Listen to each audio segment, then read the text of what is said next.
जो आज की प्रेस कॉन्फ्रेंस है उसका मैं आपको एक दो अगर बयानात का हिस्सा सुना दूं तो ज़्यादा मेरे ख्याल में अच्छा हो जाएगा, कॉन्टेक्स्ट मिल जाएगा। दिखाएगा जी कि भारत को जवाब देने वाला, फिर वो प्राइम मिनिस्टर के दूसरे बयानात दिखाते हैं। पहले वो फर्स्ट स्टेटमेंट दिखा दें।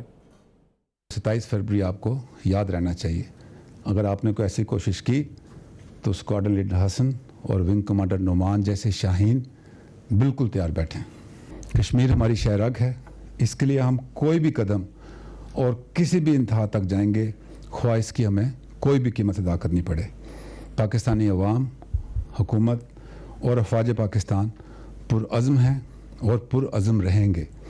आखिरी गोली, आखिरी सिपाही, आखिरी सांस तक इंशाल्लाह। Now this is up to India and rest of the world to make the choice.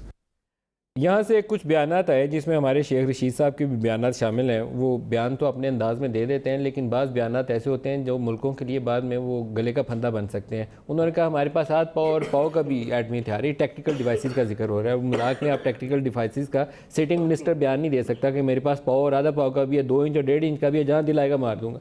दिखाएगा। उन्होंने कहा क्या DGSPR का उस पर स्टेटमेंट क्या है? हम एटमी जंग नहीं चाहते, लेकिन हिंदुस्तान ये याद रखे हमारे पास पाव आधा पाव का भी बम है। मैं बाबा गुरु नानक के स्टेशन से हिंदुस्तान को मुतनब्बे करता हूँ, हमारे पास आधे आधे पाव के और पाव पाव के भी एटॉमिक बम है। हमें पता है कि 1 इंच का इस्तेमाल करना है, आधे इंच का करना है, पौनी इंच का करना है या 2 इंच का करना है। जिस किस्म का तुम माहौल बनाओगे उस किस्म का हम माहौल बनाएंगे। This is a weapon of political choice.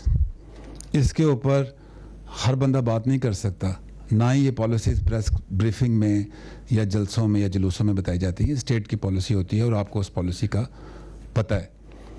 ये बनती भी नहीं है प्रेस कॉन्फ्रेंस और जलसों में, और चेंज भी नहीं होती।